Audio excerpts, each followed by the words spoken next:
Bom, então, estamos no, acho que nono ou 10º dia da aula assíncrona, né? A aula de encerramento do semestre, do curso.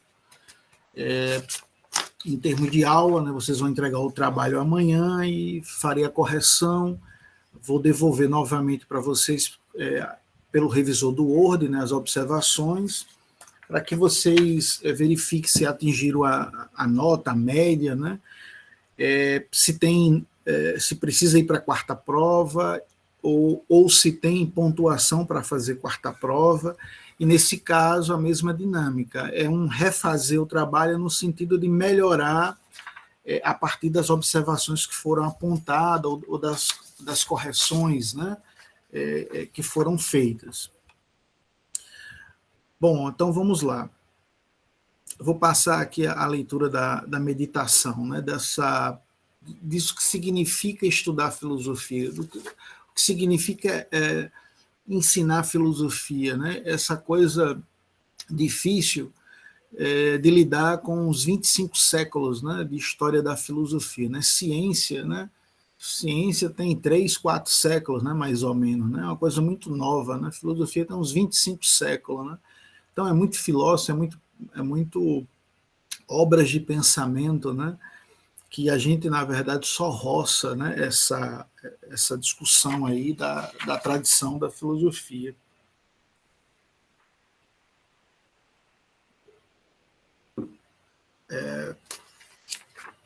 Então, visando muito essa coisa, essas duas sacadas, né, do Heidegger, por exemplo, quando diz, né, em várias obras, Carta sobre o Humanismo, Exercício do Pensamento Filosófico, várias obras, de que os filósofos sempre pensam o mesmo, né, mas, né, logo chama a atenção de que o mesmo não é o igual.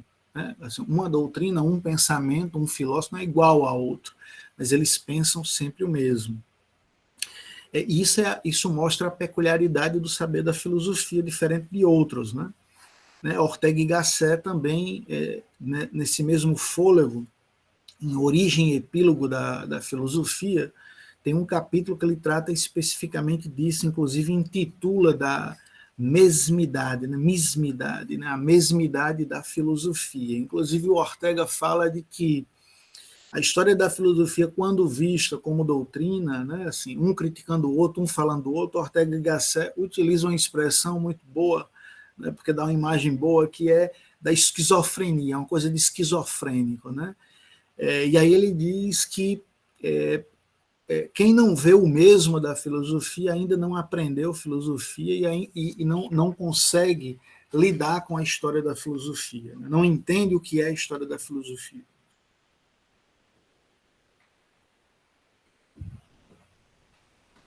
Então vamos lá.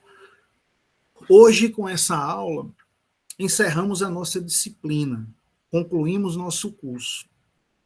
Encerrar uma disciplina ou curso deve ou deveria ser não um fechamento, não uma conclusão, mas uma disposição de abertura da e para a filosofia. A disciplina tem como nomenclatura a História da Filosofia 7. A nomenclatura não é boa, por não retratar seu conteúdo, sua identidade. Porque o que é a História da Filosofia 5, 6 séculos? O que é isso? Né?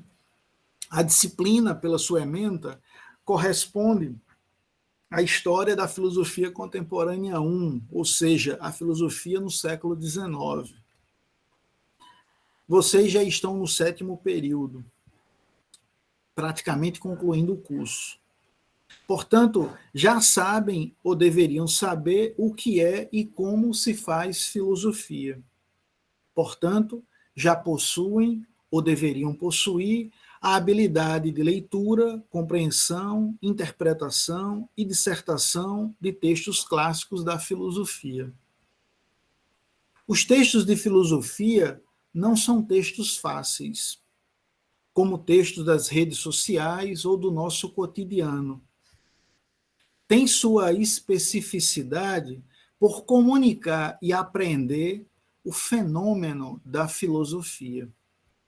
Por isso, desde a entrada no curso, desde o primeiro período, vocês são confrontados, ou deveriam ter sido, com esses textos.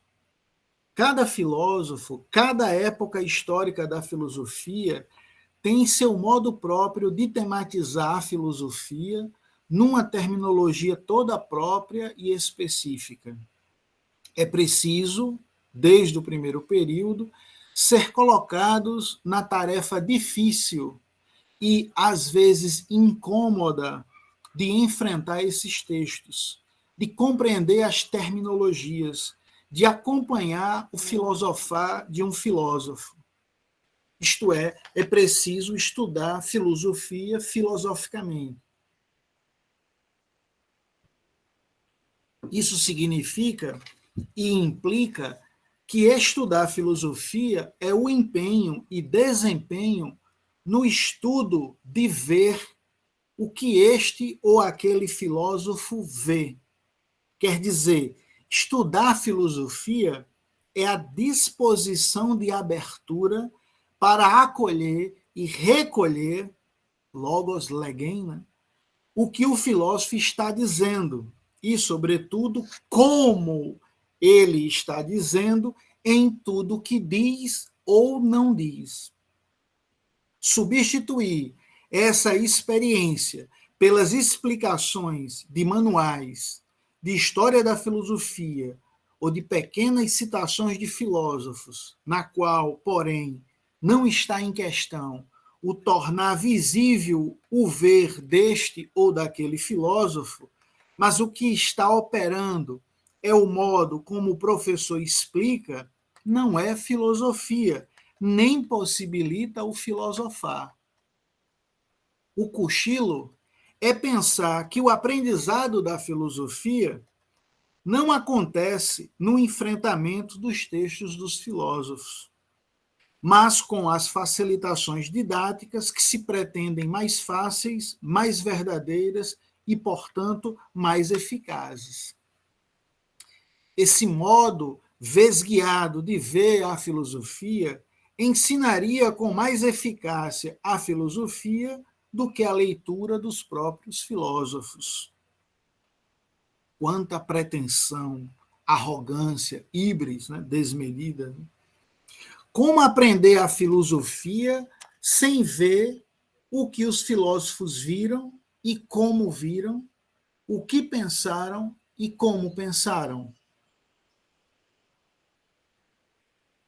Como aprender o modo de ser da filosofia se não se experimenta o modo de ser de um determinado filósofo no ato de filosofar, aprendendo como um filósofo pensa, coloca algo em questão e cria conceitos? Como aprender filosofia se o que conhece de filosofia é um conhecer, entre aspas, né, de boato, de mexerico, de ouvir dizer, ou do que o professor ou professora X disse? Como afirmar conhecer os filósofos sem saber ler suas grandes obras de pensamento? Sem ter o hábito de ler textos difíceis, de dominar o básico da terminologia, dos conceitos dos filósofos, das grandes obras de pensamento da história da filosofia. Isto, porém, não é dado numa explicação, numa espécie de cartilha filosófica, um beabá, que pretende fazer uma propedêutica de cultura geral para que, então, e só então, os estudantes estejam capacitados para ler um texto de filosofia. Assim, nesse modo não filosófico de compreender, entre aspas, a filosofia, a aprendizagem é protelada por muito tempo, muitos semestres, sendo entulhado de informações, sem o filosofar da filosofia. Tudo isto é obstáculo para a filosofia, estelionato do pensar. Um aprendiz de marceneiro já no seu primeiro dia, começa pondo mão na massa, quer dizer, na madeira. Na sua lida diária, no aprendizado de sua profissão, é uma necessidade o aprender sobre a madeira e os instrumentos, as ferramentas de trabalho, mas um aprendizado não abstratamente, numa preparação sem fim, sem que isto leve imediatamente a pegar na madeira. A preparação e o aprendizado se dão em conjunto, numa copertença, de um ato de escuta, de observar o mestre trabalhando na madeira e no da imitação, no pôr-se a obra em obra. Nesse exercício muito concreto, quer dizer, é um exercício do qual o aprendiz de marceneiro ele vai ver suas sombras, ele vai se deparar com as suas dificuldades, com as suas limitações, com as suas deficiências. Isso não é ruim. Quer dizer, é só aí que há crescimento. Quando toma consciência disso e vendo o mestre trabalhar, né, outro marceneiro ao lado, ele quer fazer também aquilo que o marceneiro faz. Então, ele precisa lutar ou conquistar a superação dessas dificuldades. Mas se ele nunca for confrontado com a dificuldade, dificilmente será um bom marceneiro. Então, nesse exercício muito concreto, calejando as mãos, ferindo mesmo, com suor e sangue, é que, aos poucos, ele vai dominando a madeira. Quer dizer, a madeira não será para ele um simples objeto, estranho a ele, mas já será parte dele, uma com ele. Assim como o pintor ao pintar, o escritor ao escrever, o estudante ou filosofante ao filosofar. O estudante de filosofia, ao entrar no curso, já no primeiro período, fazem ou deveriam fazer como marceneiro. Precisa tocar nos instrumentos, nas ferramentas. Quer dizer, no modo como a filosofia pensa, que não é como na psicologia, sociologia, etc. Precisa tocar na madeira com toda a inabilidade que isso implica para quem não sabe fazer. No próprio real, tocar no próprio real, na realidade, para ver como os filósofos trabalham como o filósofo trabalha na madeira. Quer dizer, acompanhar como os filósofos, através de suas obras, como marceneiro com a madeira,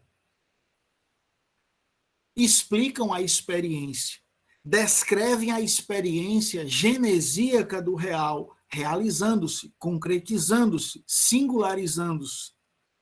Os filósofos, melhor, os seus textos, sendo mais preciso, o seu pensamento que se mostra, que se deixa ver em seus textos, para quem sabe ver, são os mestres do filosofar, do pensar.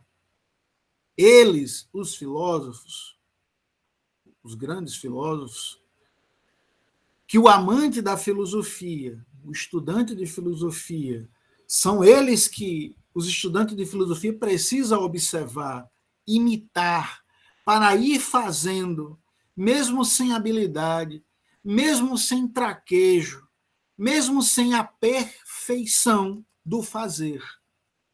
Quer dizer, perfeição não tem nada de moral, né? Perfeição, quer dizer, é uma ação, perfeição, feição é rosto, é identidade, né? Per é um prefixo de ser, através, é de ser atravessado.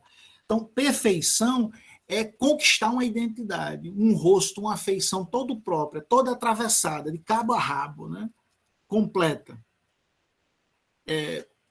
Quando era pequeno, meu avô pegava assim e fazia, tá tinindo, né? A coisa está no ponto. Isso é perfeito. Né? Com o tempo, com o exercício persistente, a habilidade será dada e doada como um modo próprio, e assim abandonará a imitação para fazer o mesmo de um modo todo próprio, de um jeito todo particular. Nesse momento, o aprendizado da filosofia não vê como protagonista os filósofos e seus textos, mas o próprio ser, dos quais os textos são apenas testemunhos do modo de se trabalhar, por assim dizer, na madeira, no real, dando corpo ou carne, concretizando a escuta, a ausculta, a observação e imitação do ser. Nesse instante de maturidade, de grande perfeição da profissão, partimos e terminamos voltando sempre aos textos dos filósofos, como sendo testemunho do aceno do ser, que também ausculto, que também reconheço, que também vejo. Isto é, vejo não só o texto, mas o espírito, ou vigor do ser, que co-fala na fala deste ou daquele filósofo. Daí que um professor ou professora de filosofia, um manual, uma história da filosofia, ou um modo historiográfico de falar de filosofia, sendo, pois, protagonista da aprendizagem da filosofia, está muito aquém da verdadeira aprendizagem. Defasagem, como Johann Vogel gosta de expressar e retratar na atmosfera nietzschiana, é coisa de eunuco, quer dizer, de quem não tem verdadeiro saber, apesar de toda a informação, mas é sem virilidade, infértil, infecundo, que brocha ao filosofar. Não é um criador, nem promove no estudante a criação, o esforço do pensar. Exige memorização e repetição de dados já previamente catalogados, tal como foi comunicado na aula. Do que foi esboçado, rabiscado, até agora, podemos visualizar dois modos de ver a filosofia. Um modo sofístico e um modo socrático. Um modo do pensamento objetivo e um modo do pensamento um modo do pensamento subjetivo. Espera aí um instante, desculpe.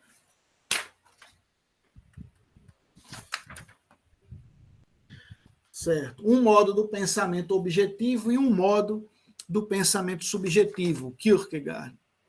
Um modo de erudição e um modo vital existencial, Kierkegaard, Schopenhauer, Nietzsche. Um modo historiográfico ou historiológico e um modo histórico, Heidegger.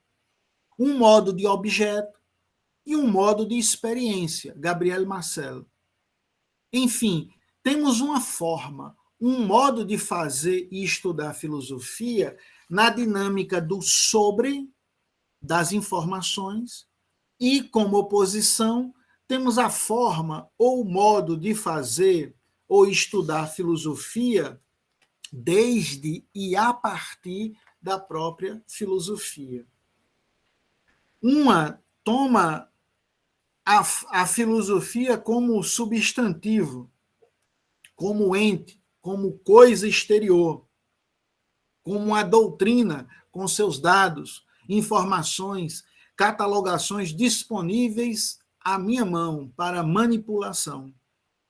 Como oposição a este diletantismo, a esta erudição, a este modo de ser de castrado, aparece a filosofia como verbo, como logos, como a ação do filosofar, que inicialmente, desprovido de conteúdos prévios, pré-estabelecidos, pré-existentes, parte do fenômeno, da própria filosofia nela mesma, como movimento de conquista do conteúdo, do saber. Filosofia, essa tensão à sofia, ao saber.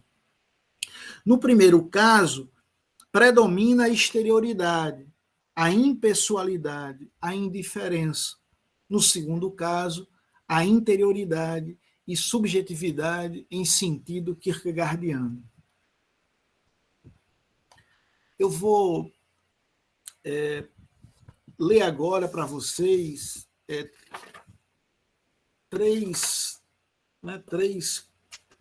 quatro citações do Gabriel Marcel que retrata bem essa discussão, né? E que, de algum modo, eu desenvolvi um pouco num artigo com o professor Iraqutan, que publicamos na Trilhas, né? Que é A Filosofia Concreta, de Gabriel Marcel, por uma filosofia da história da filosofia e uma filosofia do ensino de filosofia.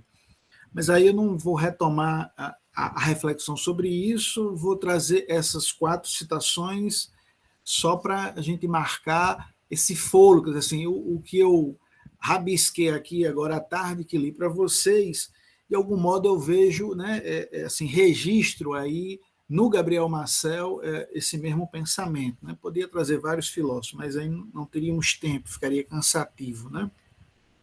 Então, a primeira citação dele é da obra O Mistério do Ser.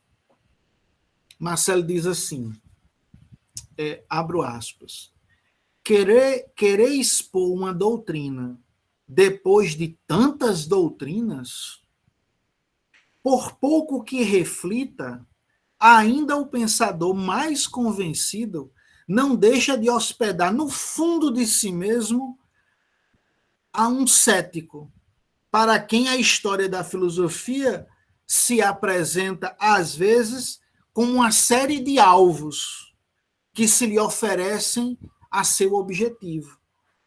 Em verdade, não é mais que uma tentação. E a filosofia, enquanto tal, deve precisamente resisti-la. Uma tentação como suicídio para o homem em geral, de fato, é também um suicídio. Né? Belíssimo, quer dizer assim, querer expor uma doutrina atrás de outra doutrina é suicídio filosófico, né? Diz Marcel aqui, né? Muito bom. A gente poderia explorar muita coisa que a citação aqui traz. Né? Lá no artigo até faço, mas para o objetivo desse encerramento de curso, basta trazer a memória, né, para a meditação de vocês, aí, na ausculta de vocês, essa fala do filósofo, que, portanto, apreende o ser, né, o ser da filosofia. Né? Quer dizer, que, de algum modo, todo filósofo tem que dizer isso com um sotaque próprio. Né? A gente poderia trazer aqui Ricoeur, Heidegger, Platão, lá na Carta 7ª, ele diz isso, filosofia não se ensina como uma ciência. Né? Né? Quer dizer, todo filósofo diz a mesma coisa. Né? Então, a outra citação dele, a segunda, está lá em Filosofia para um Tempo de Crise, né? Num capítulo lá intitulado, muito interessante, que se pode esperar da filosofia. Né? Um capítulo que discute criticamente o ensino da filosofia na França. E aí ele diz assim, cito, não há que surpreender-se de que, como ocorre com as demais atividades humanas, a filosofia pode desnaturalizar-se, pode degenerar em uma espécie de imitação mais ou menos caricaturesca de si mesmo, uma deformação, né? E o pode tanto mais quando a filosofia é ainda tratada como matéria de exame, de prova, né? Fazer uma prova. Né?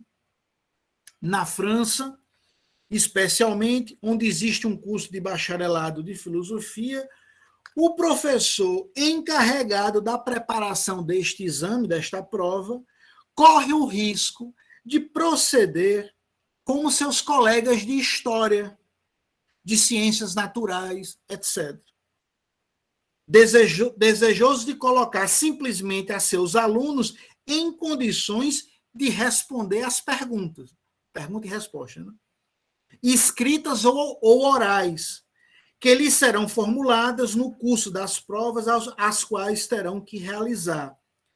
Com relação a este procedimento, a palavra espantoso traduz de uma maneira muito exata esta espécie de carga do que não é suficiente dizer que não tem nenhuma relação com a filosofia, mas que, inclusive, há que afirmar que este procedimento é exatamente todo o contrário. Né?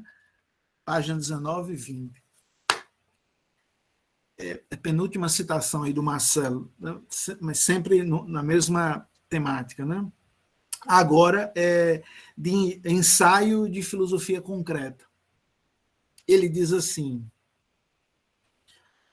abro aspas, vamos agora evocar o domínio do controlável, onde o trabalho em equipe deve prosseguir. Nós nunca poderemos dizer como a imagem degradada da oficina da fábrica e aquela dos laboratórios tem obcecado os filósofos. E aqui haveria que cavar profundamente. Complexidade de inferioridade do filósofo frente ao cientista, mas do filósofo traidor. Né? Uma pausa, assim, é um complexo de o filósofo ele quer proceder como cientista, ele quer fazer como cientista. E aí o Marcelo diz é um complexo de inferioridade, mas isso é do filósofo traidor, não é do filósofo autêntico. Continua aqui a citação. Mas do filósofo traidor. O filósofo fiel nunca cederá, nunca cederá. Certamente um filósofo deve conhecer a história da filosofia, mas, na minha opinião, diz Marcelo, quase exatamente no sentido de que um compositor deve conhecer a harmonia, isto é, possuir equipamento, sem nunca dele ser escravo. A partir do momento em que foi escravo, ele não é mais um criador, ele não é mais um artista. Da mesma forma, o filósofo, que capitulou a história da filosofia, não é um filósofo. Eu até acrescentaria, e essa é uma diferença importante, que quem não experimentou um problema filosófico, que não foi acolhido por ele, não pode, de maneira alguma, compreender o que esse problema significou para aqueles que o experimentaram antes dele. Nesse sentido, as posições, escutem esse finalzinho, nesse sentido, as posições são invertidas. E a história da filosofia pressupõe a filosofia, e não o contrário. Fim da citação. Belíssimo. Assim,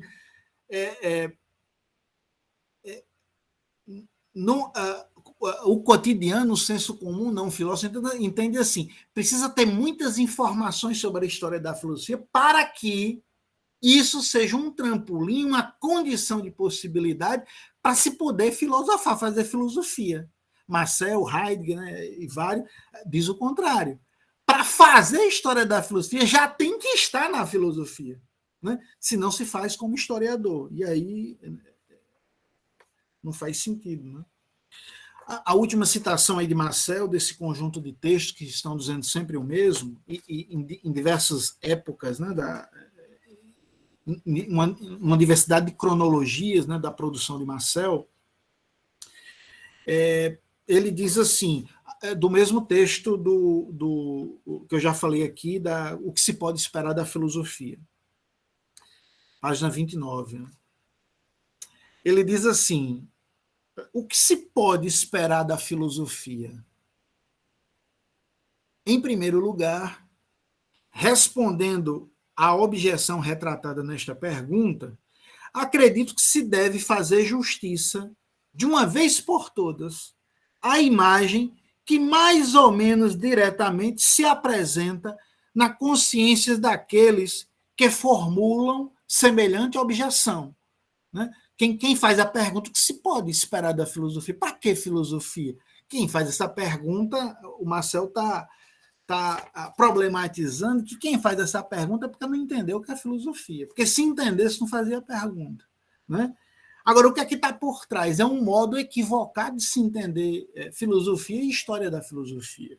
E aí eu continuo a citação. Ele diz assim, dessa imagem equivocada. Né? Esta imagem parece ser, e essa imagem é fabulosa. O Gabriel Marcel escreve teatro, né? As obras de filosofia dele está mais presente nas obras teatrais do que nos tratados de filosofia. E, portanto, ele trabalha muito bem os exemplos. Né? Então, esta imagem parece ser a de uma vitrine onde as diversas filosofias se encontrassem uma ao lado das outras, vendo-se o cliente forçado a escolher entre elas. Um dos benefícios mais seguros de uma reflexão apoiada sobre a história consiste justamente em demonstrar que uma comparação assim é absurda, posto que tal comparação só é possível para os objetos, para as coisas. E, precisamente, uma filosofia não pode nunca ser tratada desta forma, pois a filosofia constitui, em certo modo, uma experiência. Então, é muito bonita essa imagem, né? Como numa vitrine, na vitrine é o que se coloca à mostra, né? Como se coloca assim a amostra para vender, né? Para alguém comprar, para alguém levar, para alguém acreditar, né? Quer dizer, está na vitrine, está à vista, né? Então, quer dizer assim, a filosofia é tratada como objeto, aí coloca, né? Hegel, Kierkegaard, Fichte, um ao lado do outro, né? Numa exposição de doutrinas para que alguém possa escolher. Né? E aí o Marcel diz, olha, é essa imagem que se tem de história da filosofia, do fazer da filosofia, que faz com que a pessoa chegue e pergunte o que se pode esperar da filosofia? Para que filosofia? Quer dizer, mas essa imagem está equivocada, porque filosofia não se faz assim. Né? Abra qualquer livro de qualquer filósofo, filosofia não se faz assim, porque a filosofia não é objeto, não é coisa, é experiência. Né? Aí vamos tentar pensar um pouco isso agora, né? Essa coisa da experiência, né? E diferença de objeto. Eu já estou próximo de concluir. Né? Agora, retornamos ao início dessa aula, quando convocava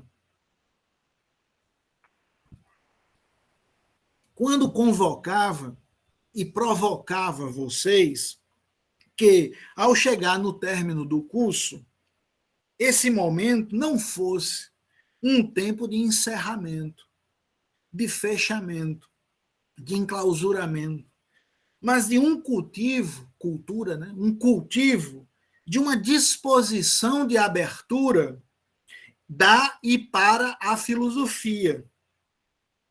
A imagem que Gabriel Marcel traz para ilustrar sua posição sobre o ensino da filosofia, particularmente sobre a história da filosofia, é luminosa.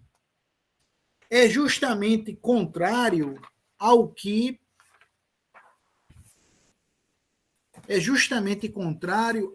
advoga o senso comum do magistério filosófico.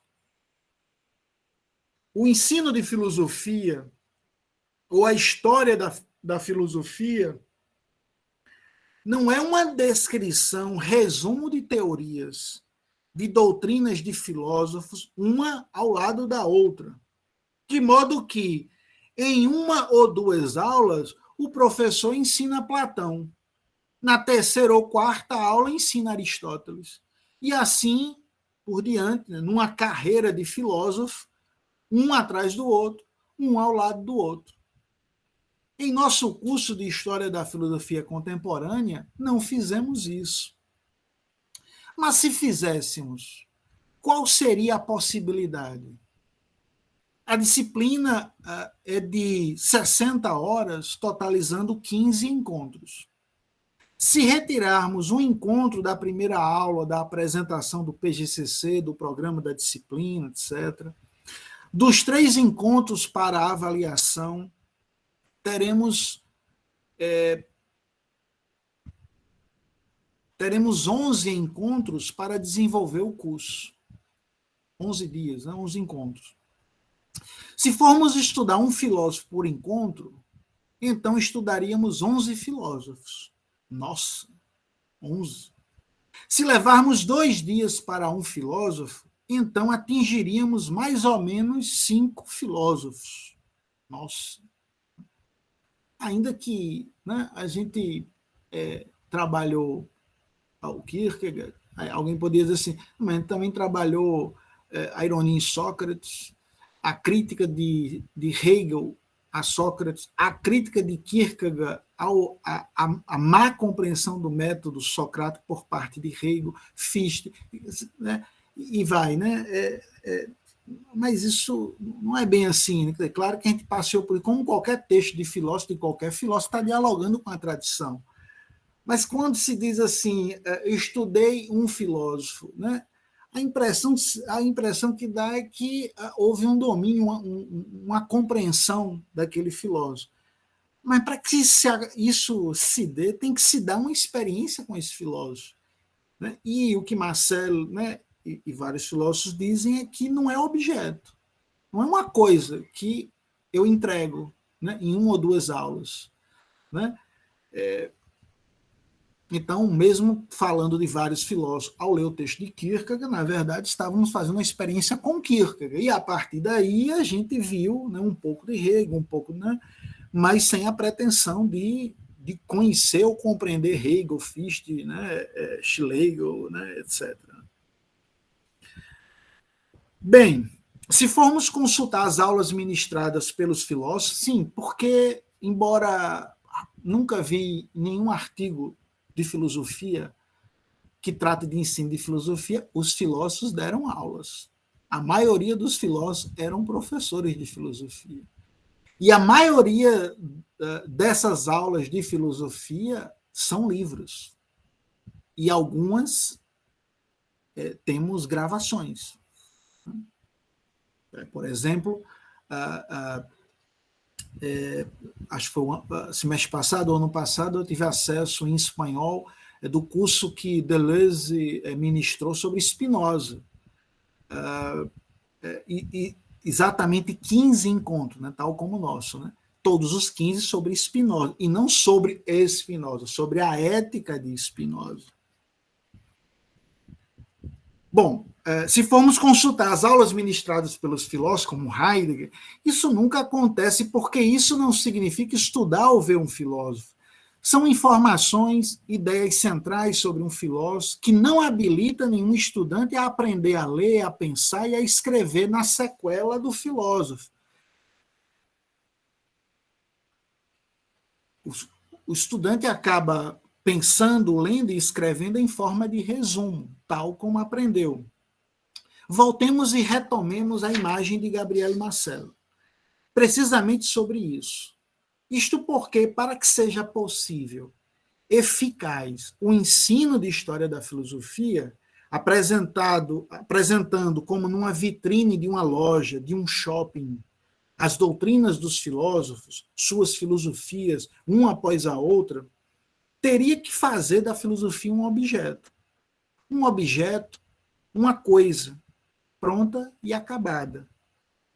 Filosofia como doutrina na qual tudo, como num supermercado, já está previamente etiquetado e com preço. A modo de manuales, literalmente à disposição da mão e, para abuso, manipulação. Ninguém precisa caçar uma comida no supermercado, pois já está à disposição desde que possa comprar. Quer dizer, tem a habilidade de reter na memória as informações e um pouco de habilidade na escrita. Sempre vai tirar 10. Não significa que saiba filosofar, que tenha desenvolvido o faro, como chama Nietzsche, de ver a caça, como eu gosto de chamar, e ser capaz de todos os sacrifícios para caçar, tal como o marceneiro aprendiz, né, se sacrifica, né, enche de ferpa na mão, né, se machuca, né, de ser capaz de todos os sacrifícios para caçar sempre o mesmo da filosofia. A filosofia não é nada disso.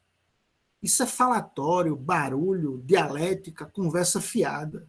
Filosofia não é objeto. Mas, como cirurgicamente afirma Marcel, filosofia é uma experiência. Em sendo uma experiência, não pode ser objetivada, ou não deveria ser objetivada, porque quando se objetiva, perde a experiência.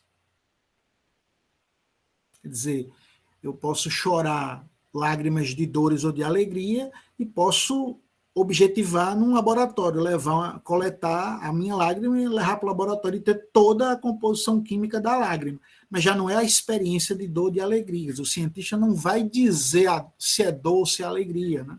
Quer dizer, quando eu objetivo a experiência, eu já retiro a experiência da condição de experiência. Fazer isso já seria deformação, uma caricatura do real. O modo de ser de um objeto já está previamente todo determinado a partir de suas propriedades que o caracterizam e o definem. Objeto ocupa um lugar no espaço. Res. Está aqui ou ali. Posso pegá-lo, jogá-lo ao chão ou acariciá-lo. Um objeto está à minha disposição para meu uso e até para meu abuso. Uma experiência acentua um outro modo de ser. Experiência. Esse sufixo ência indica um conhecimento, uma ciência, entre aspas, né? Desde um fora ex, de limites já postos, peri. Experiência fala, pois, de um aprendizado que se dá na ousadia, né? Isso lembra lá Kant, o iluminismo, né? Saperial, ouse saber, ou Kierkegaard, ouse ser si mesmo, na ousadia de sair do previamente consolidado, do já determinado, do já estabelecido, do já arrumado, organizado, né? Pronto e acabado. É romper propriedades e características que mumifica, imobiliza, para lançar-se na caçada da caça que no horizonte apareceu, que se mostrou como pura doação, pura gratuidade. Quer dizer, o protagonista não é o professor, não é nem os textos de filosofia, é a própria coisa que se mostra. O pere da etimologia também pode ser lido como esse estar fora, na busca, na aventura venturosa, no perigo periculoso. Daí também a periculosidade de toda a experiência, porque embarca na barca do novo, do mistério, do que ainda não se deu a conhecer e que só se efetivará na medida em que se entregar a entrega. Mas como se realizará isso se não conheço o homem? Eis a serva do Senhor, faça-se mim segundo o vosso logos. Fiat. A experiência, portanto, não é só aquilo que fazemos, uma ocorrência que provocamos e, como resultado, extraímos um aprendizado. Em sentido mais originário, nós não temos uma experiência, mas a experiência que nos tem, nos toma e faz carne. A experiência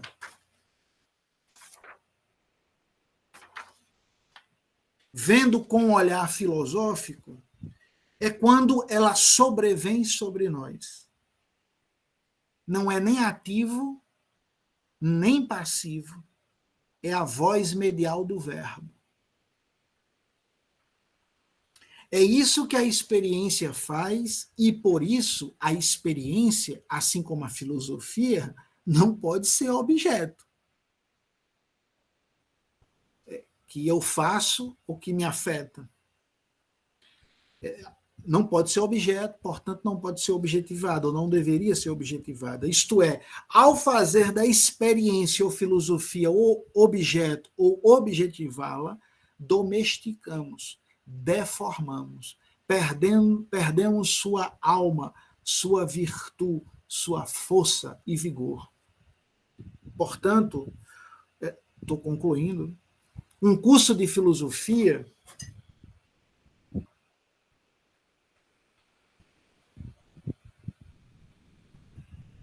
Portanto, um curso de filosofia, ao tematizar uma questão, acompanhando como um filósofo a desenvolve, quer dizer, vendo como o filósofo filosofa, contemplaremos o diálogo com outros filósofos que aparecerão como outros amigos que perseguem a Sofia, mas que não conseguiram dizer tão bem o que precisa ser dito.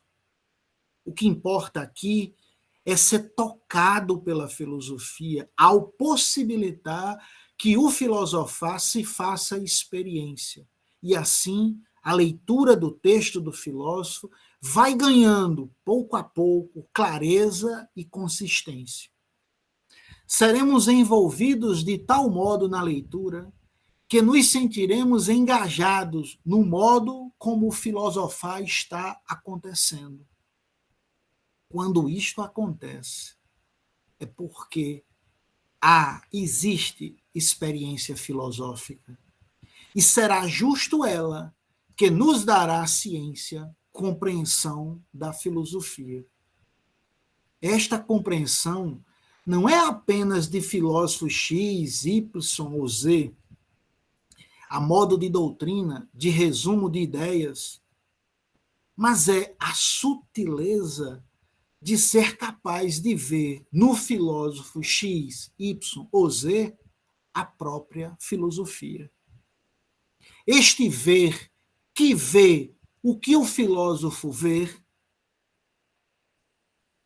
e por isso, só por isto, o filósofo foi capaz de escrever, por exemplo, o conceito de ironia, a crítica da razão pura, a fenomenologia do espírito. Aprendemos, entramos na aprendizagem da filosofia e não na repetição de doutrinas, de ideias. Compreendemos as doutrinas dos filósofos, somos capazes de entender a necessidade de criar conceitos para poder dizer de modo novo a arqué de todas as coisas. Mas, sobretudo, arqué é a origem, princípio, né? Mas, sobretudo, compreendemos o limite de toda doutrina, a insuficiência, melhor, a incompletude de todo filósofo. Isso só é alguma coisa para o não filósofo, ou para o filósofo, entre aspas, eunuco, castrado, que quer encontrar uma doutrina mais verdadeira e correta a quem adorar e ser submisso.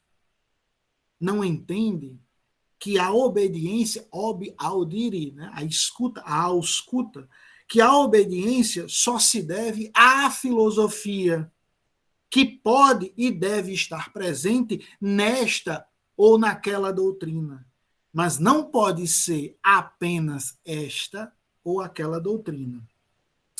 Eu vou concluir essa meditação que rabisquei agora à tarde, com uma passagem bíblica e dois fragmentos de Heráclito, né, que penso, né, creio que diz o que eu tentei dizer, né?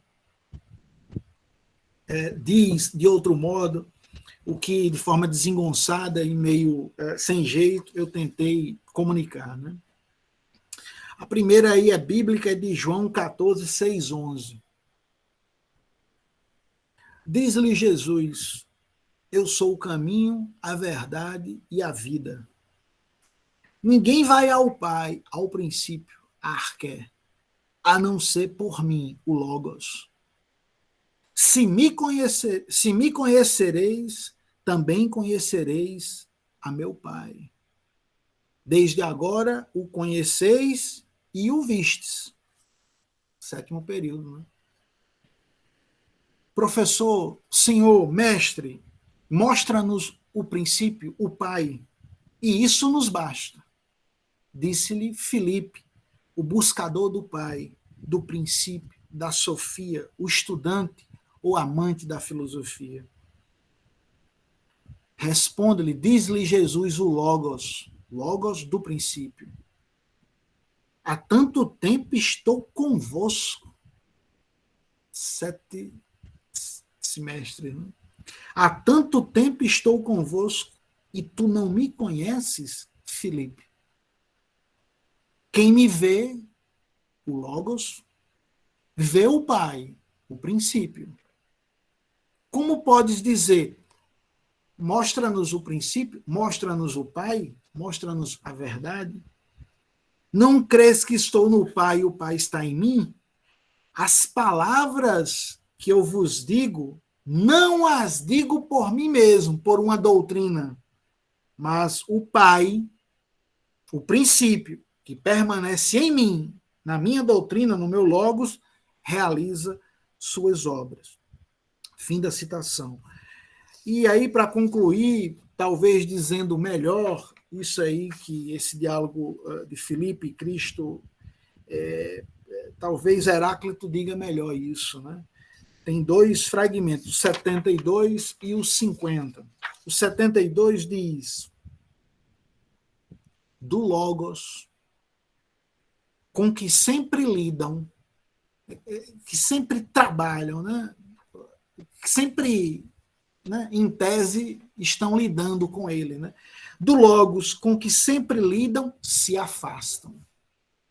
E por isso, as coisas que encontram lhe parecem estranhas, difíceis, confusas. E o último, o fragmento 50, eu deveria continuar o texto na escrita, mas deu 6h40, não deu tempo. Né? Então, o fragmento 50 diz: auscultando não a mim, mas o Logos, é sábio concordar que tudo é um, tudo é o mesmo.